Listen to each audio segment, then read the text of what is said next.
Hi, my name is Lily, doing my book talk on Wave by Sonia Derangali. So Wave was a nonfiction book about Sonia's experience with a massive tsunami on the coast of Indonesia. So the first chapter was really great at pulling the audience in. It went right into the incident, and kind of the background story were mushed together. About why she was there and what was going on in her family and their background and her husband.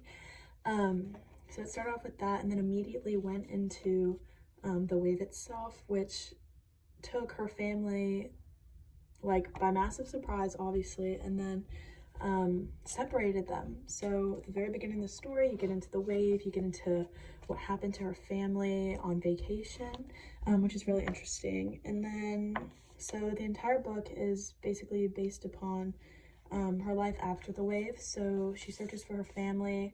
And it's a very heartbreaking time for her because she doesn't know where they are. She doesn't know what's happened. So for months, she's like looking for her family. This wave killed 250,000 people which is so crazy. And so in all this mess and all this chaos, she's looking for her family and trying to find her husband and her 2 kids. So it's very hard to read the book knowing that she can't find her family. She makes the story kind of relatable with her life and how she felt and how she had a good life, which is really interesting and makes it a lot easier to read. So the book, obviously it's a true story, but it's very believable and easygoing. It's definitely really easy to read and understand what she was going through, which is really interesting to kind of get a feel for how someone in a situation like that, how their emotions are basically going crazy. So that's really interesting.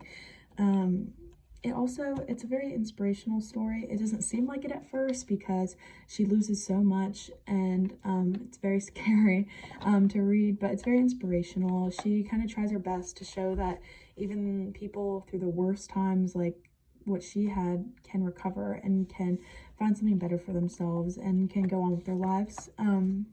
This book, I would definitely recommend it. It's a very informative book about tsunamis and natural disasters in general, because you see the torment that it can have on mass amounts of people, which is really crazy. And it's really interesting to see that it can actually affect so many people, even though most people here and most people in Williamsburg have never seen something like this.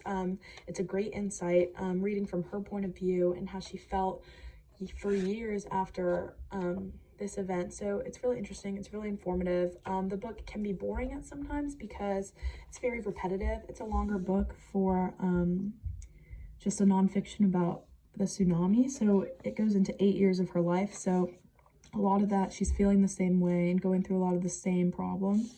So it can be a little boring, but it's a great book and it's very informational, and it teaches a great lesson about family and recovering and living your life after something crazy happens to you. So it's a great book. It's a great read. It's written very well. She's very smart and informative in the story. So I definitely recommend it. It's a great book.